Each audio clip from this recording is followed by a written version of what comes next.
윤석열 전 대통령이 오늘로 예정됐던 내란 특검의 2차 조사에 끝내 응하지 않았습니다.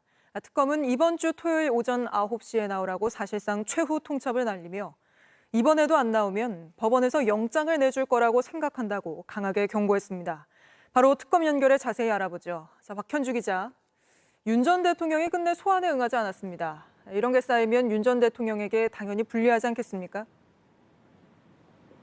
네, 분리할 수밖에 없습니다. 윤석열 전 대통령은 오늘 오전 9시로 예정된 2차 소환 조사에 끝내 응하지 않았습니다.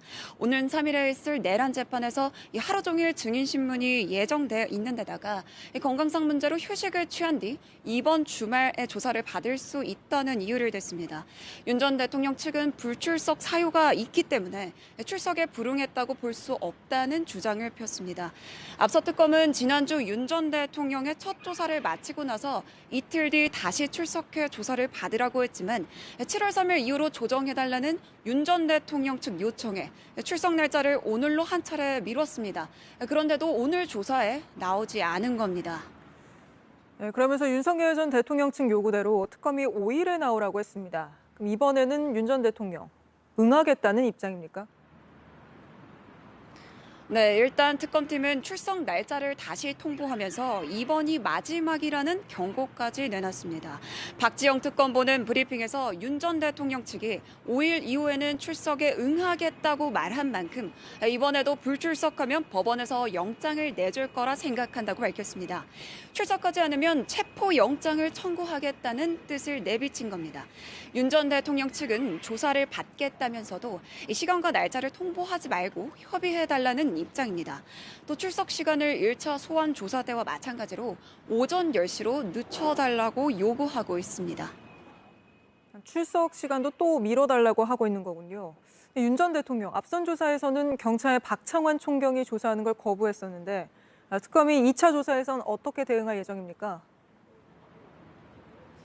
네, 윤 전 대통령의 체포 방해 의혹과 이 비화폰 삭제 지시 수사는 특검팀의 박창환 총경이 맡고 있습니다. 윤 전 대통령 측은 지난주 1차 조사 때 이 박 총경이 불법으로 체포영장 집행을 한 당사자라고 주장하면서 이 조사받기를 거부한 적이 있었죠.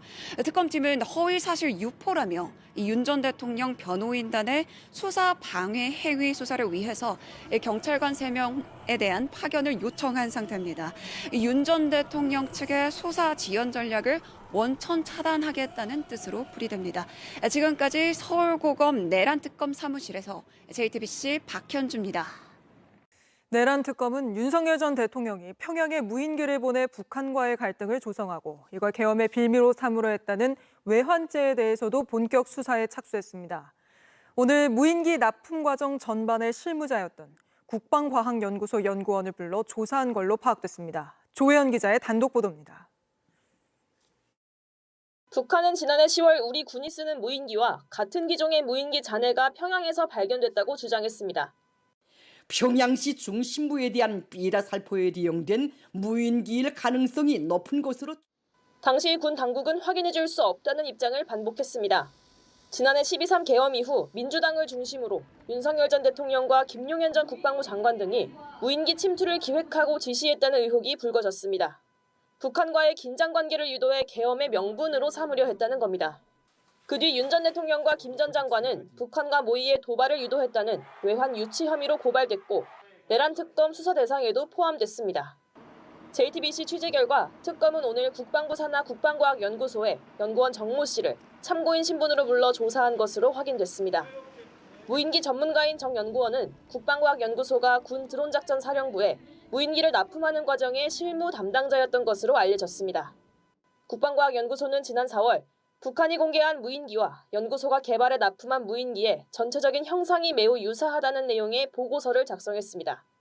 특검은 정 연구원을 상대로 당시 무인기가 납품된 경위와 유사성 등을 조사한 것으로 전해졌습니다.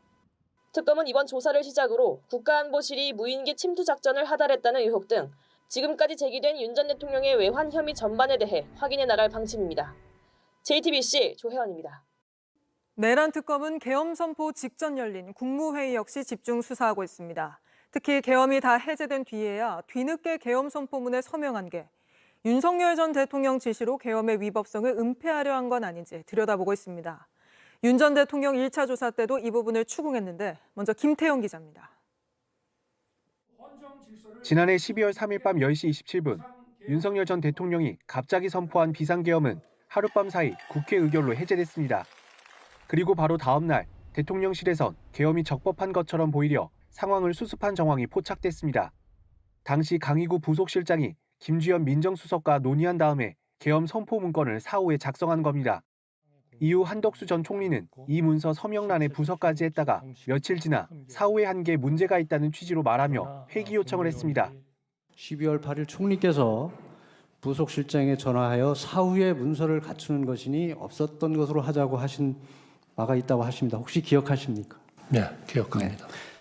JTBC 취재 결과 내란 특검은 지난 토요일 1차 소환에서 윤 전 대통령에게 계엄 선포문 사후 부서 관련 집중 조사를 한 것으로 확인됐습니다. 윤 전 대통령의 지시로 사후 부서가 이뤄진 것인지 파악하려 한 겁니다.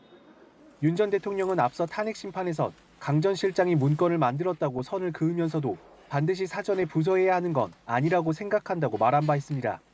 사실 우리 부속실의 실장이 일단은 만들어 놓고 서명을 받았습니다. 그리고 반드시 사전에 해야 되는 것은 아니라고 생각합니다. 그러면서 한 전 총리가 작성 권한과 책임이 국방부에 있으니 국방부에서 결재가 올라오는 게 맞다고 했습니다. 한 전 총리가 서명을 한 다음에 문제의 소지가 있으니 문서를 없애자고 했다고 확인해 준 셈입니다. 특검은 계엄 선포문 사후 부서가 한 전 총리의 내란 모의 정황이 될 수 있다고 보고 조사를 이어가고 있습니다. 화제가 된 사건 사고 소식 짚어보는 아침의 이슈 시간입니다. 네, 설주한 변호사, 강전의 변호사와 함께 자세한 이야기 나눠보도록 하겠습니다. 안녕하세요. 안녕하세요. 안녕하세요.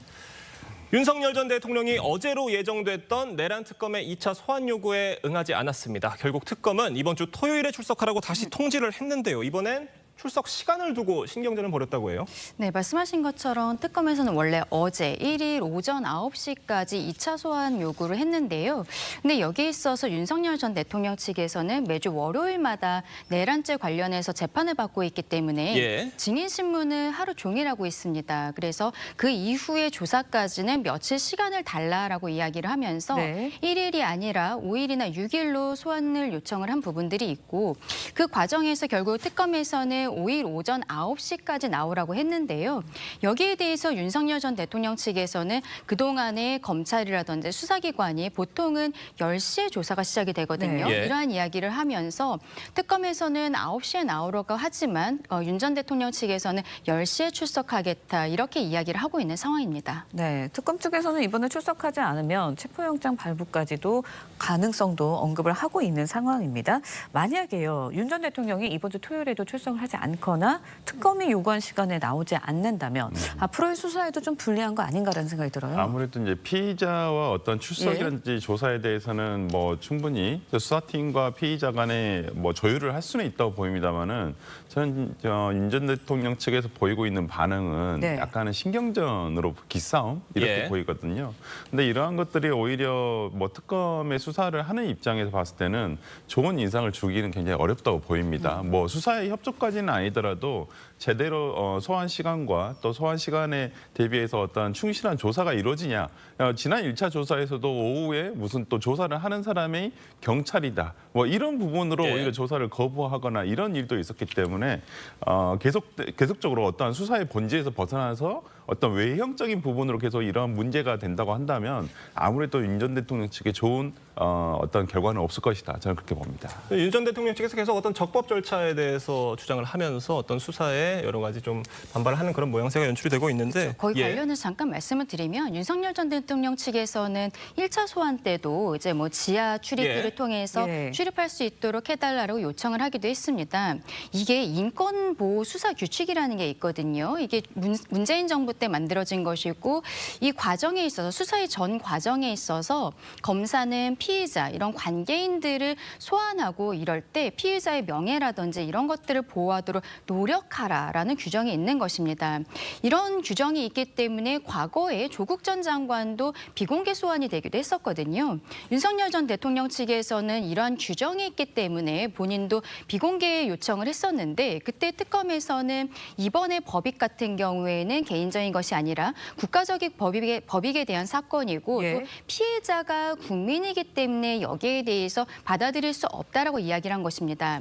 말씀드린 것처럼 이 규정 자체는 검찰에게 노력하여야 한다라고만 되어 있고 구체적인 내용이 없기 때문에 서로 간에 약간의 이런 실갱이들이 있는 것이 아닌가 그렇게 생각합니다. 네.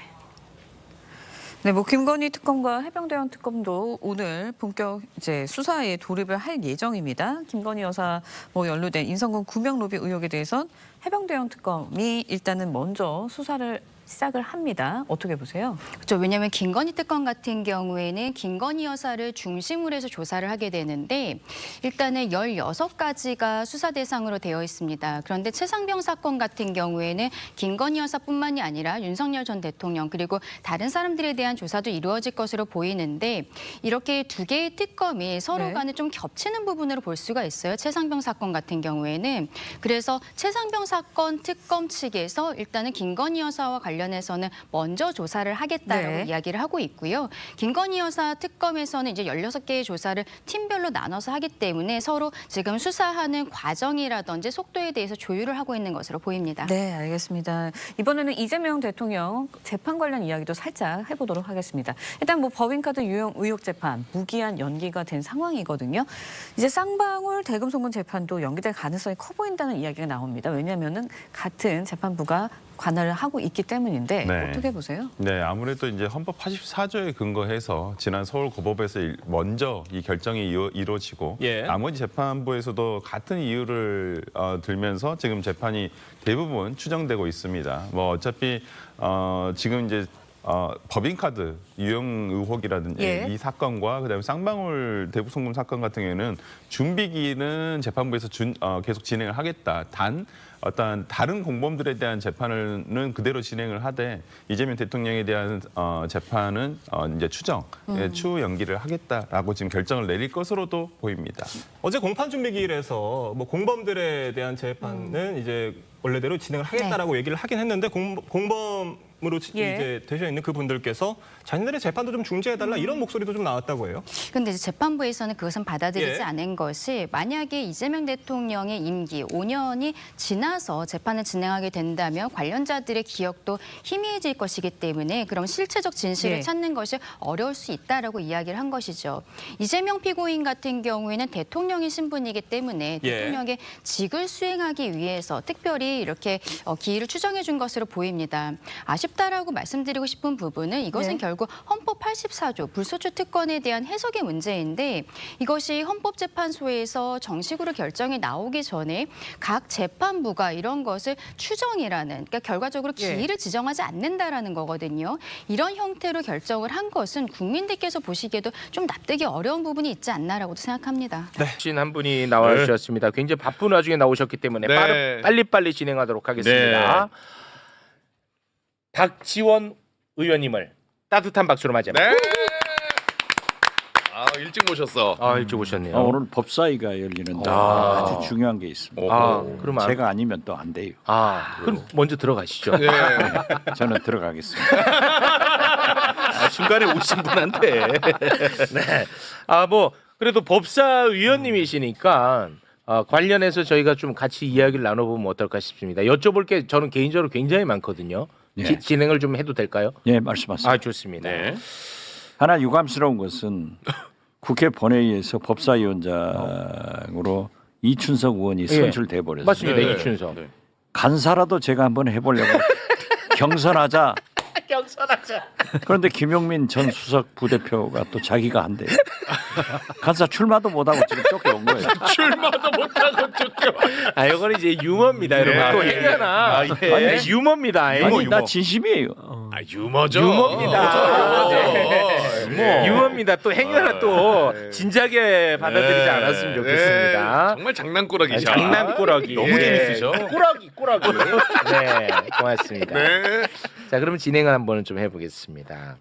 토요일 특검에 이제 출석한 윤석열 오전 1시간 조사 잘 받다가 오후 돼가지고 조사관 바꿔달라고 투정 부리지 않았습니까? 근데 김기표 의원이 이제 어제 매불쇼에 나와서 그 투정 부린 이유는 아무래도 조사를 받다 보니까 자기가 구속될 각이다. 맞아. 그래서 야 이거 위기를 감지하고 투정 부린 것 아니냐 이런 이제 추측을 했는데 야 이게 추측이 맞았어. 관련해서 노컷뉴스가 이제 보도한 게 있죠. 자, 노컷뉴스 단독 내용을 좀 전해드리면은 취재를 해봤더니 내란 특검팀에서 오전 조사에서 윤석열이 당황할 만한 증거를 제시를 했고 특검 관계자가 윤석열이 오전에 조사를 받으면서 충격을 받았다고 한다라는 내용이 보도에 담겨 있습니다. 그렇지. 윤석열도 바보가 아니지. 이 받다 보니까 야, 이 증거 나오면 나는 이제 끝이구나. 이거 안 되겠다. 느낀 거지. 요걸 보니까 어제 매불쇼에서 보여드렸던 윤석열이 조사 끝나고 그 표정, 꼼씹은 표정 연결이 되네요. 다 연결됩니다. 이제 뭐 얼마 남지 않은 것 같아요. 이제 그래서 이제 내란 특검팀이 윤석열을 7월 1일 오전 9시까지 출석하라고 했어요. 근데 윤석열 측은 언론에다가 7월 3일 이후에 나가게 해달라고 요청했다고 공지를 했어. 그런데 진실을 알고 봤더니 뻥이었어 이거. 7월 3일 이후로 나가게 해달라고 요청한 게 아니라 7월 5일 이후로 나가게 해달라고 요청을 했었어. 이 뻥이었어요.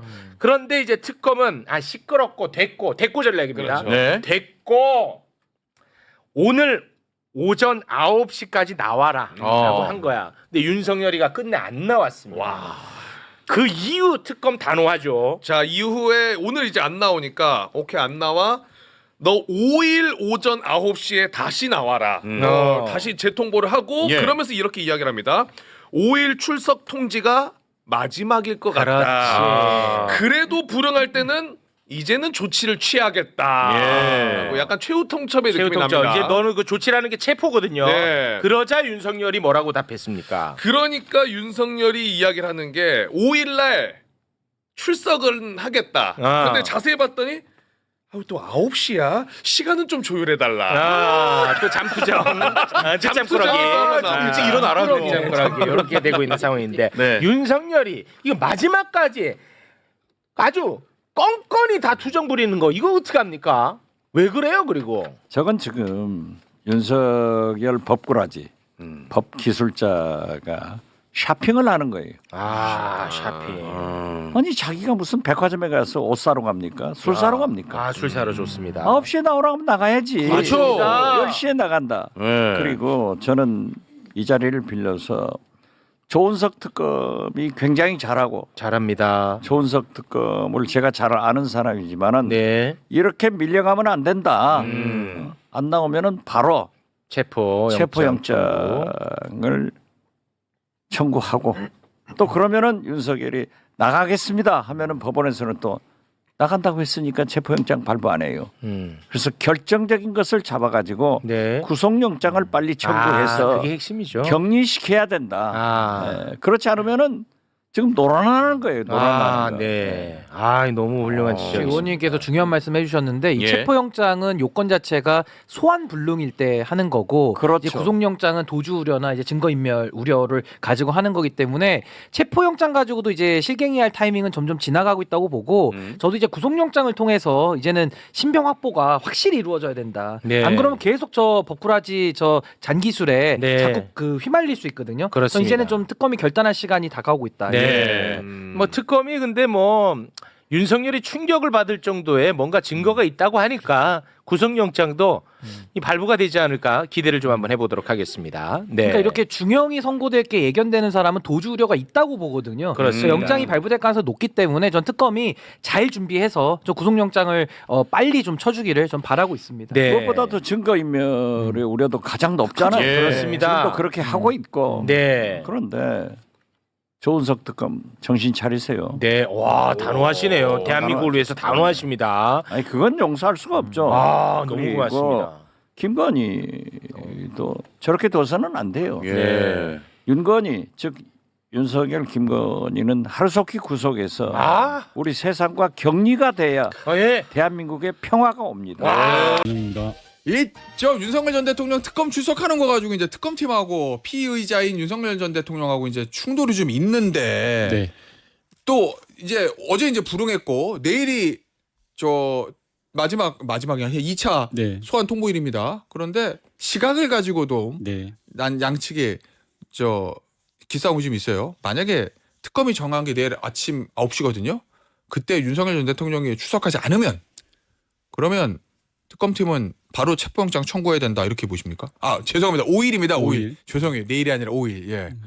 당연한 이야기고요. 두 번 이야기하면 입이 아픈 이야기라고 생각합니다. 애초에 법원이 체포영장 기각 사유가 특검 수사 잘 받겠다라고 해서 기각시킨 거 아니에요? 근데 한 번만 받고 두 번은 안 받겠다? 그럼 더 이상 봐주면 안 되고요. 저는 애시당초 윤석열 씨가 석방된 것 자체가 문제입니다. 어떻게 불법 내란의 주동자가 버젓이 풀려서 돌아다닙니까? 지시받고 내란에 가담했던 자들은 다 구속돼 있는데 지시한 사람이 자유를 얻는다? 내란 수괴가 아무런 죄가 없이 버젓이 대한민국을 활보하고 다니면 대한민국의 미결수 중에 누가 구치소에 남아 있겠습니까? 한 명도 남아 있을 수가 없죠. 저는 윤석열 씨 구속이야말로 내란을 끝내고 일상으로 회복하는 첫 걸음이라고 생각합니다. 그러면 의원님의 주장은 이번에 이제 5일 이제 수사를 하면 뭐 한 번 더 할지 모르겠는데 바로 윤석열 전 대통령이 스스로 출석해서 조사를 받더라도 바로 사전 구속영장 쳐야 된다 이런 말씀이신 거죠. 죄가 너무나 중하기 때문에 저는 구속은 당연한 거라고 생각합니다. 더 이상 봐줄 일이 아니라고 생각하고 그런 와중에 특검 수사까지 이리저리 피한다면 당연히 구속을 해야죠. 아니 근데 의원님 이제 이거 윤석열 전 대통령 속내를 정확히 저희가 알 수는 없는데 아예 출석 안 하겠다는 것도 아니고 한번 했잖아요. 이번에도 하긴 하겠다는 건데 날짜 그다음부터 시간을 가지고 난 9시 싫어 10시 이거 얘기하거든요. 그걸 출석 날짜나 시각 가지고 자꾸 이제 특검팀하고 부딪히는 의도는 어디 있다고 보세요? 저는 재판 진행 과정에 절차적 흠집을 만들어 두겠다라는 걸로 보여져요. 그래서 특검이 과다는 인상을 주려고 하는 것이고 결과적으로 그래서 자기는 희생자다라는 이미지를 만드는 것이고요. 두 번째로는 실리적으로 시간 끌게 하는 겁니다. 왜냐하면 특검은 활동 시한이 정해져 있지 않습니까? 맞아요. 시간이 끌면 끌수록 피의자 윤석열에게 도움이 된다라고 보는 겁니다. 쉽게 말해서 침대 조사 받겠다는 거고요. 결과적으로 얄팍하게 머리 쓰는 거 아닙니까? 평생을 검사로서 살아왔던 분이 그리고 대한민국의 대통령을 했던 사람이 특검 수사를 거부하는 데 급급하는 거 아닙니까? 저는 정말 좀 구차한 모습이라고 생각을 하고요. 일반 자범들이 보여주는 모습들이라고 생각되어서 좀 씁쓸합니다. 이 모습이. 의원님 어차피 지금 내란죄에 대해서는 수사 다 끝났고 이제 재판에 진행 중이니까 특검에서 그거를 또 수사해서 기소는 못 하잖아요. 추가 기소해야죠. 내란죄에 대해서. 내란 자체, 내란 죄명으로. 그렇죠. 이제 그러니까 죄명 자체라면 내란죄는 안 되고 제일 중요한 건 외환죄인데. 맞습니다. 죄명으로 보면. 오늘 아침 동아일보가 단독으로 지금 보도를 했는데 그 핵심 내용을 보면 내란 특검팀이 현역 장교의 녹취록을 확보했는데 이 현역 장교가 뭐라고 그랬냐면 김용대 드론 작전 사령관으로부터 10월과 11일 평양에 무인기 보낸 거는 V의 지시라고 들었다. 요 워딩이 담겨 있는 녹취록이 있다는 거거든요. 근데 이게 얼마 전에 민주당의 박선원 의원이 얘기했던 제보를 받았다는 내용하고 좀 동일한 내용인 거의 맞습니다. 유사한 내용인데 결이 같은 거고요. 저희가 박선원 의원이나 전화 국정조사를 같이 했는데 가장 아쉬웠던 것 중에 하나가 외환죄입니다. 이게 분명하게 정황은 차고 넘쳤어요. 그런데 진술과 자료 제출을 안 하는 겁니다. 심정은 확실했는데 입증할 만한 것들을 다 자료를 안 내놔요. 그리고 국가 기밀이라고 말을 못 하겠다라고 하고 있었고 이제서야 조금씩 진실이 드러나는 것 같은데 제가 겪었던 사례 한 가지만 말씀드리면 조금 전에 말씀하셨던 것처럼 24년 10월에 11월에 평양으로 무인기를 보내잖아요. 연천에서 우리군 무인기가 추락을 합니다. 그 당시에 당시 경찰이 초동 수사를 해서 사진을 찍어놔요.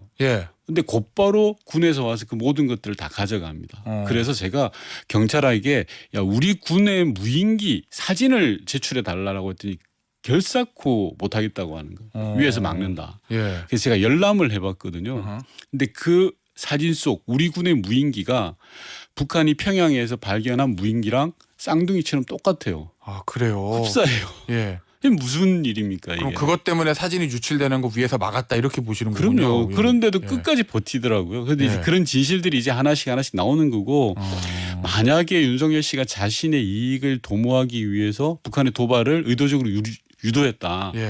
전 대역죄라고 생각합니다. 전쟁을 야기한 거잖아요. 그럼 비상계엄의 정당성을 확보하기 위해서 북한의 어떤 대남 도발을 유도한 거다 이렇게 보시는 거죠. 의원님. 그런 의혹들을 입증할 만한 증거들이 하나씩 지금 나오고 있는 셈이죠. 아, 알겠습니다. 요거는 이제 수사를 좀 지켜보면 될 것 같고 하나 더 의원님이 예전부터 계속 많이 문제를 제기하셨던 게 이제 비화폰인데 네. 이게 사실은 윤석열 전 대통령이 파면되고 저 이제 대선 과정 뭐 이럴 때는 경호처에서 결사항전하니까 못 가져오는 게 좀 이해는 가는데 뭐 잘했다는 게 아니라 네. 지금은 정권이 바뀌었잖아요. 네. 그러면은 그거 비화폰 확보하는 거는 쉬울 것 같은데 아직도 확보를 못 하고 있는 건 왜 그런 겁니까? 김용현 전 장관의 비화폰이요? 정말 답답한 부분이고요. 제가 12월 3일 불법 내란 이후에 노래를 부른 게 비화폰입니다. 네, 맞아요. 왜냐하면 윤석열과 김용현은 내란을 준비하면서 비화폰을 일종의 표식처럼 사용했습니다. 내란의 가담자들에게 비화폰을 전달하면서 야, 이걸로 소통하자. 이게 우리의 증표다라고 했던 거거든요. 증표? 한마디로 비화폰은 내란의 지도이자 블랙박스예요. 그런데 핵심 용의자 피의자인 김용현의 비화폰을 아직도 확보를 못했다? 검찰이 수사를 안 한 겁니다. 검찰 수사 허점인 거예요. 경찰은 공무집행 방해하고 증거인멸을 조사하기 때문에 비화폰 영장을 청구하기가 대단히 제한적이에요. 제명 자체가. 제명 자체가. 그런데 검찰이 내란죄를 수사했잖아요. 당연히 검찰이 했어야 돼요. 근데 아직까지도 안 하고 있고 제가 확인한 바에 따르면 김용현의 비화폰은 봉인된 상태로 여전히 경호처에 있다라는 거 아닙니까? 경호처에. 아니 근데 의원님 대통령 바뀌었잖아요. 그러면은 대통령이 지시해서 이미 제출 형태로라도 트럭컴 팀에 줄 수 있는 거 아니에요? 그건 특검이 자료 요청을 해야죠. 근데 특검도 안 하고 있다는 말이죠. 지금 제가 언론에 보도되는 모르겠습니다. 내적으로 내밀하게 뭐 자료 요청을 해서 받았는지는 모르겠습니다만 언론에 보도된 상으로는 아직까지 그런 내용은 없습니다. 알겠습니다. 그럼 특검이 이거를 영장을 치거나 당연하죠. 압수수색 영장을 발부 청구를 하거나 아니면은 이미 제출 요구를 좀 하거나. 그렇죠. 이미 제출 요구가 들어오면은 이재명 대통령은 지시할 거잖아요. 경호처에서 당연히 하겠죠. 경호처가 가지고 있으니까. 예, 알겠습니다. 자, 그런데 이 비화폰이 그렇게 중요한 이유는 뭡니까? 의원님이 여기 계속 문제를 제기하시는 근본적인 이유는 어디에 있을까요? 비화폰은 통화 내용이 남지는 않습니다. 맞아요. 근데 통화 내역이 남아 있죠. 그리고 문자 내역이 남아 있습니다. 즉 제가 진행자랑 무슨 일을 도모하려고 한다고 하면 전화를 막 했을 거 아닙니까? 그럼 언제 전화를 하고 언제 통화를 하고 언제 문자를 주고받은 게 있으면 하나의 그림이 맞춰지는 겁니다. 내용은 모르지만 내용은 불러서 조사를 해봐야 되겠지만 야, 이 사람들이 어떤 네트워크를 가지고 연관관계가 있고 언제부터 시작했다라는 게 드러나는 아주 중요한 단서가 되는 겁니다. 알겠습니다. 그러면은 비화폰을 가지고 통화했던 사람들이 그래도 이 내란죄 공범으로 볼 수도 있다 이런 당연한 이야기입니다. 내란 직후에 있었던 안가해동, 안가해동을 앞두고 안가해동 멤버들하고 윤석열 씨가 집중적으로 통화를 하거든요. 그 말은 뭡니까? 그럼 안가에 갔던 사람한테 미션을 부여한 거 아닙니까? 거기서부터 수사를 시작해야죠. 알겠습니다. 자, 그리고 또 의원님이 예전부터 문제를 많이 제기하셨던 게 이제 관저, 한남동 관저 이거거든요. 그런데 거기에 경호처 예산으로 지은 건물이 있다. 그러니까 유령 건물이죠. 유령 미등기 건물인데 저 골프 연습장으로 사용된 것 같다라는 그런 얘기입니다. 그런데 그게 당시 저 대통령실의 예산이 부족해서 당시 경호처장이었던 김용현 전 장관의 지시로 경호처 예산으로 지어진 건물이다. 요거는 좀 확인된 거죠. 윤석열 정권은 계속 부인하고 있었죠. 이게 한남동 관저가요. 저는 그 자체가 작은 윤석열 정권이라고 봅니다. 축소판. 관저가요? 왜냐하면 모든 절차는 무시됐고요. 권력은 사사롭게 사용됐고요. 온갖 불법이 난무했던 게 한남동 관저입니다. 유령 건물 하나만 제가 오늘 완벽하게 해석을 해드릴 것 텐데 우선 유령 건물 자체가 골프 연습 시설이라는 게 팩트로 드러났죠. 근데 이제까지 윤석열 정권은 창고였다 아니면 경호시설이었다라고 계속 거짓말을 했어요. 근데 이번에 명확하게 드러나 버린 거죠. KBS 보도에서 보도했던 그 도면이요? 도면에 보면 골프 연습 시설이라고 명확하게 되어 있습니다. 두 번째로는 유령 건물을 경호처 예산 1억 3천으로 지었다라고 저에게 보고를 했거든요. 그게 불법입니다. 왜냐하면 골프 연습 시설은 경호 시설이 될 수가 없어요. 그렇지 않습니까? 경호 시설과 골프 연습 시설은 좀 안 맞긴 하죠. 100번 양보해서 골프 연습 시설을 지으려면 대통령실 예산으로 지어야 됩니다. 경호실 예산을 쓰면 안 되는 겁니다. 비근한 예로 최근에 논란이 됐던 개 수영장과 관련해서 경호처는 절대 자기 예산으로 지었다고 하지 않습니다. 이처럼 결과적으로 김용 의원이 윤석열에게 잘 보이려고 줬던 뇌물에 가까운 겁니다.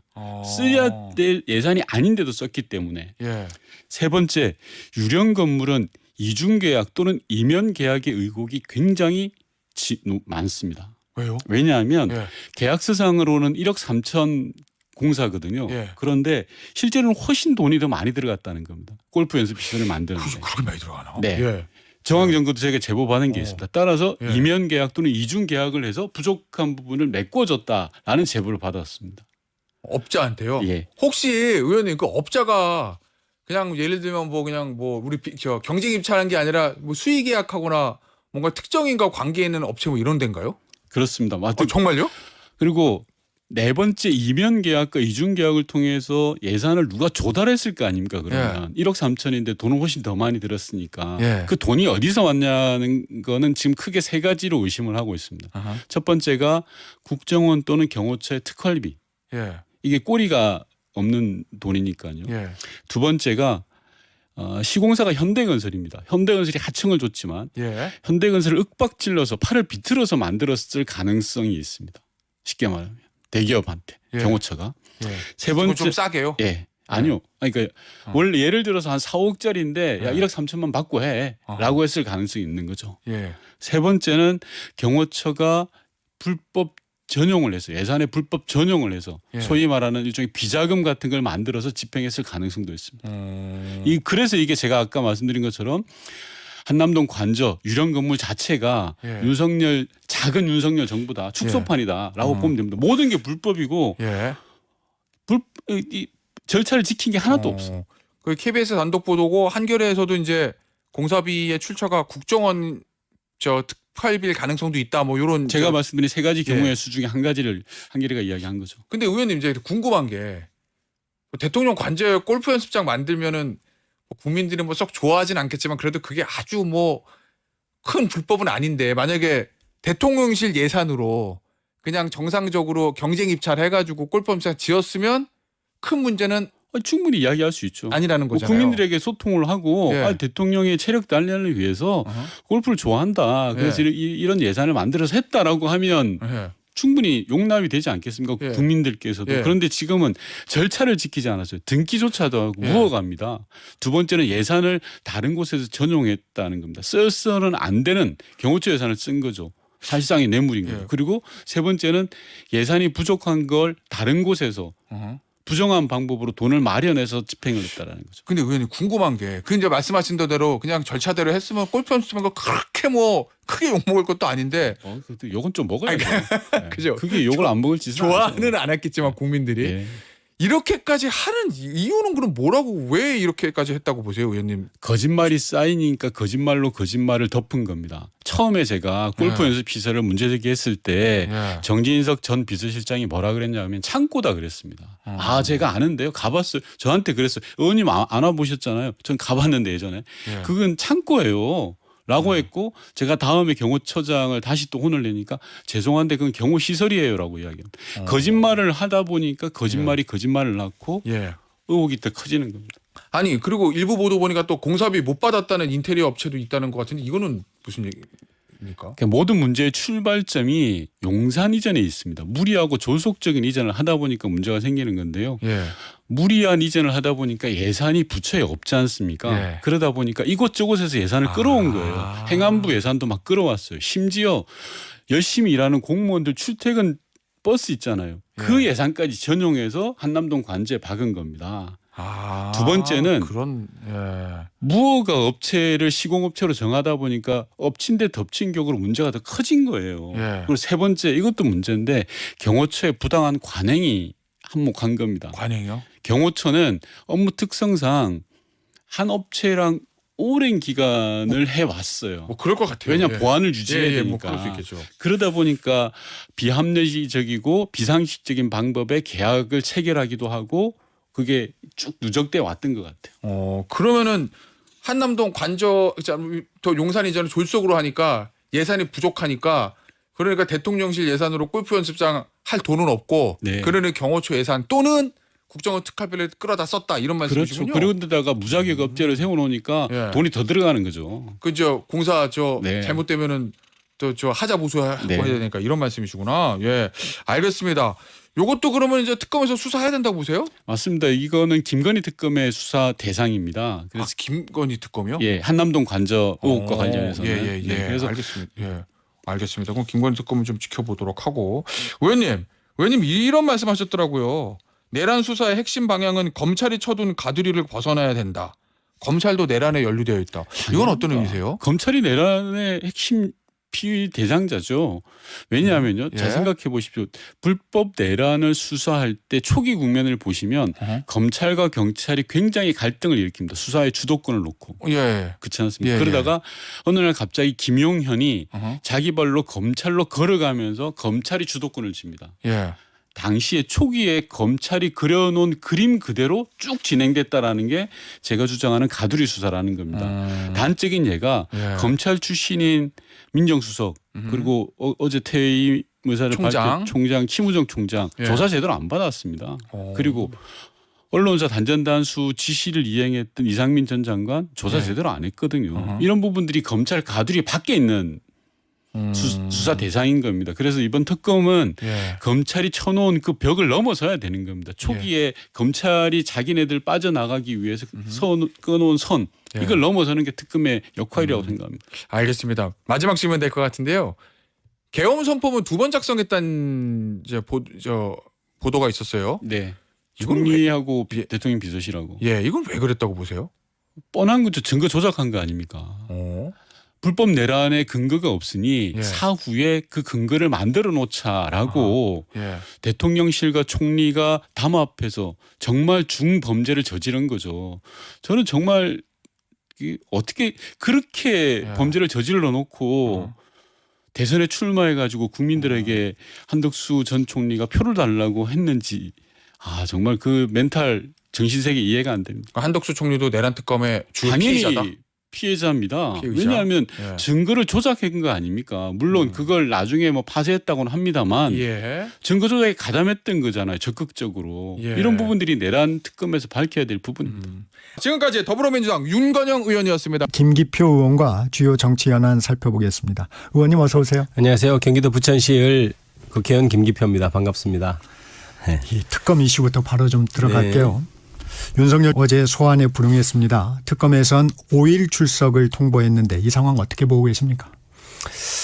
보통은 피의자로서 출석을 하면 전 대통령 같은 경우에 이제 출석을 매번 하기는 좀 어려워서 보통은 한 번에 끝내려고 보통 합니다. 네. 그런데 조사가 늦어져서 그날 안 끝내지면 근데 다음날 아침은 좀 심하고 보통 오후 정도 불러서 마무리를 하거든요. 보통 그렇게 해서 그 결과로 구속영장을 청구한다든지 아니면 불구속을 결정한다든지 할 텐데 그래서 바로 그런데 특검에서 하루 정도 쉬고 나오라고 처음에 얘기했잖아요. 그래서 30일 날인가 나오라고 했는데 그때 불응했고 자기들 뜻대로 지금 7월 5일까지 7월 5일 날 나오기로 지금 돼 있는데요. 결국은 시간을 좀 벌면서 어찌됐든 뭐 조사를 좀 늦춰보려는 게 아닌가 이런 생각이 좀 드네요. 그게 의미가 있나요? 지금 윤석열 측에서는 이게 조사가 끝나면 바로 영장이 청구된다고 생각할 겁니다. 그래서 그날도 오전에 1시간 정도 조사받고 바로 오후에 조사자를 문제 삼아서 시비를 걸었던 것은 아마 오전에 여러 가지 중요한 증거들이 제시됐고 이거 내가 지금 빠져나올 수 없겠구나.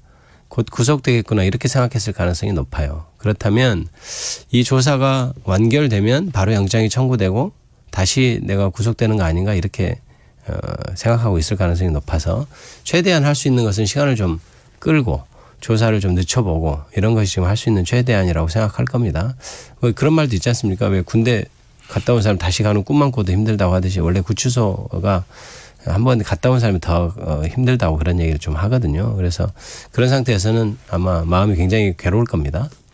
일단 윤석열 대통령 측에서는 5일 출석에 응할 입장을 밝혔습니다. 네. 그런데 이 출석 시간 놓고 왜 이렇게까지 이렇게 신경전을 벌이는 거예요? 우선은 상호 간에 이제 수사하는 사람하고 받는 사람 간의 기싸움도 좀 있는 거고요.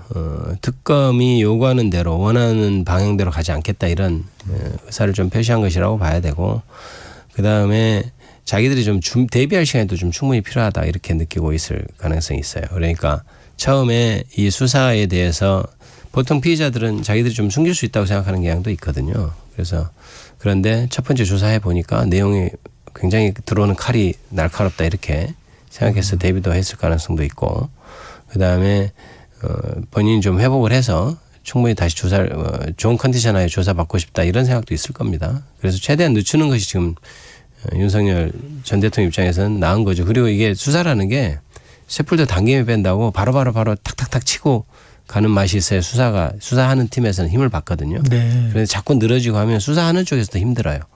이게 조금 힘도 좀 빠지고, 그러니까 그런 전략도 좀 있을 겁니다. 윤석열이 7월 5일 십시로 주장하고 있는 것은 무속이랑 상관 있다는 내용도 전해지고 있는데요. 불출석할 경우 윤석열처럼 긴급 체포하길 바랍니다. 특검과 이재명 정부를 응원한다면 좋아요, 구독 눌러주세요. 진실된 뉴스를 모아서 전달하는 데에 큰 힘이 됩니다. 감사합니다.